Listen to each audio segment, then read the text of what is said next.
Welcome to Penrose Learning, where we make understanding easy. You start by confirming Python 3. X is installed and accessible in Path.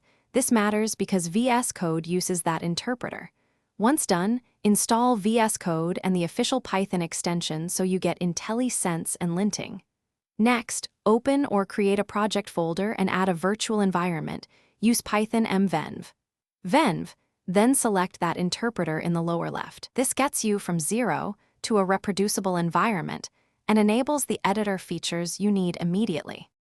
Now write code with features like IntelliSense and autocomplete. Enable pylons for faster type analysis so you get smarter suggestions while coding. Make a tasks. JSON to standardize runs and a launch. JSON to configure breakpoints and step through debugging. This is why you'll prefer the editor over a plain text editor. Use the integrated terminal to activate. Venv and install dependencies with pip so your environment mirrors production. This keeps execution, testing, and debugging tightly integrated in one workspace.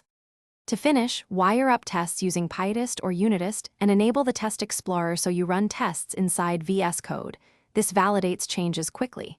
Connect Git in the source control pane to commit, create branches, and push. Make sure. Git ignore excludes. Venv.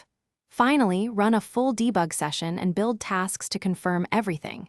If something fails, first verify the selected interpreter and path. Then review the Python extension output. Most issues are caused by wrong env selection or missing dependencies. Thanks for watching. If this was helpful, leave a like and consider subscribing. See you next time.